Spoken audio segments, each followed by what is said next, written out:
Yo, welcome back to my channel. Kembali lagi di YouTube channel Arul Konten. Oke, di kesempatan kali ini gue akan membahas lagi BPJS Ketenagakerjaan.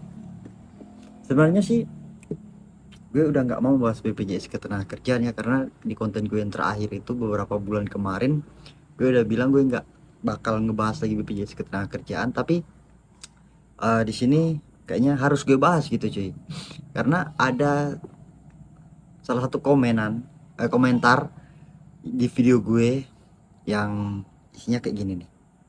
Kalian lihat, abang saya sudah jadi subscriber lu udah lama, udah ikut juga konten-konten soal BPJS Ketenagakerjaan, tapi konten lu sekarang udah lain. Tolong bang bahas lagi soal BPJS Ketenagakerjaan, karena sekarang banyak isu yang bilang kalau BPJS JMO bakal dihapus atau ditutup. Oke, sebenarnya emang sekarang itu aplikasi JMO Jam Sostek Mobile ya, yang sering kita gunakan untuk melakukan klaim JHT BPJS Ketenagakerjaan untuk saldo di bawah 10 juta. Sekarang itu masih ditutup atau tidak bisa diakses gitu, tidak bisa diakses untuk melakukan proses klaim. Tapi kalau cuma buat cek saldo, buat akun ya bisa gitu, masih seperti biasa. Yang nggak bisa itu proses klaimnya atau proses pengkinian datanya dan proses klaim JHT-nya itu yang belum bisa gitu, masih ditutup untuk sementara waktu. Nah, oke, jadi sebenarnya eh gue juga yang orang ini juga tadi sempat ngirim di Instagram Instagram saya, ngirim bukti-bukti komentar yang agak membawa ke opini gitu kan. Nah, seperti ini kan ada seseorang bertanya nih, kenapa JMO tertulis peningkatan kapasitas terus?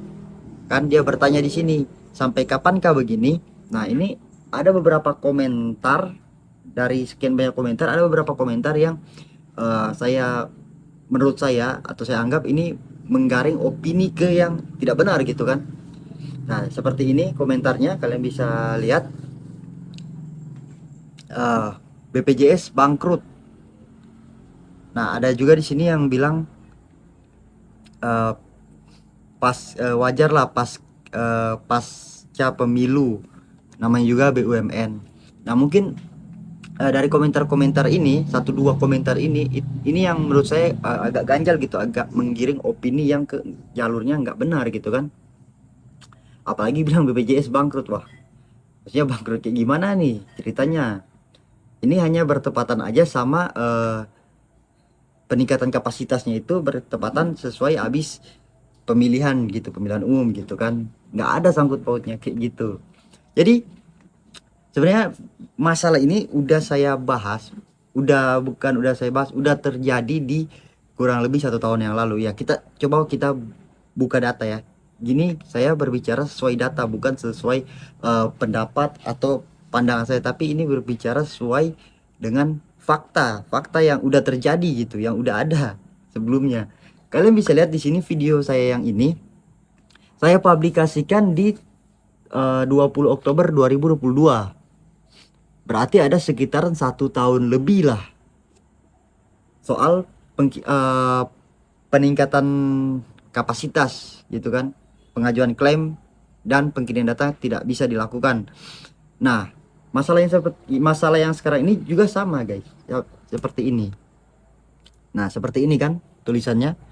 Nah, konten gue yang sebelumnya juga yang 1 tahun lalu itu seperti ini, sama juga, nggak ada bedanya tulisannya, karena emang masalah ini sudah pernah terjadi. Dan isu-isu bilang JMO bakal ditutup, bakal diblokir, bakal ditiadakan, bakal dihapus, itu juga udah terjadi di 1 tahun yang lalu guys. 1 tahun yang lalu itu juga udah terjadi. Makanya saya bahas, saya bikin konten yang tadi untuk mengedukasi aja gitu, mengedukasi para peserta BPJS atau yang ingin melakukan klaim JHT bahwa nggak ada JMO itu, JMO nggak akan diblokir gitu. Oke, kalau kalian masih kurang percaya, masih kurang yakin nih, oke, di sini Ada beberapa screenshot yang saya bakal tunjukin. Ini asli dari, maksudnya balasan asli dari tim support BPJS resmi. Seperti ini guys. Ini kalian bisa lihat. Kalian bisa baca sendiri di sini apa yang dijelasin sama akun Facebook resmi. Ini akun Facebook resmi guys. Akun Facebook resmi BPJS, support BPJS gitu. Bahwa JMO memang lagi mengadakan peningkatan kapasitas dan bisa dicoba dari beberapa waktu ke depan. Kayak gitu. Jadi di sisi lain juga ada guys. Kayak gini juga.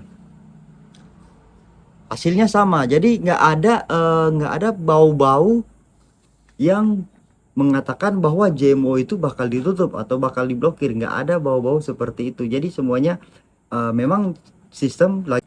Oke guys, jadi kita hanya bisa menunggu sampai proses peningkatan kapasitas di aplikasi JMO Mobile itu selesai, baru kita bisa melakukan proses pengkinian data dan proses proses pengajuan klaim saldo JAT di bawah 10 juta melalui aplikasi JMO atau Jam Sostek Mobile. Jadi seperti itu, sedikit edukasi dari saya. Semoga kalian merasa agak tenang, karena saya tahu juga para peserta di luar sana udah was-was gitu kan, karena mendengar JMO Jam Sostek Mobile akan dihapus, karena itu semua menurut saya tidak benar. Bukan menurut saya, karena sesuai data yang udah saya bahas tadi, kita bahas tadi sama-sama, udah saya perlihatin ke kalian semua, itu nggak ada bau-baunya JMO bakal dihapus. Jadi kalian tenang aja, kalian tinggal menunggu waktunya peningkatan kapasitas di JMO itu selesai, baru sudah kalian bisa mengajukan atau menggunakan JMO Jam Sostek Mobile kembali seperti biasa. Oke, assalamualaikum warahmatullahi wabarakatuh.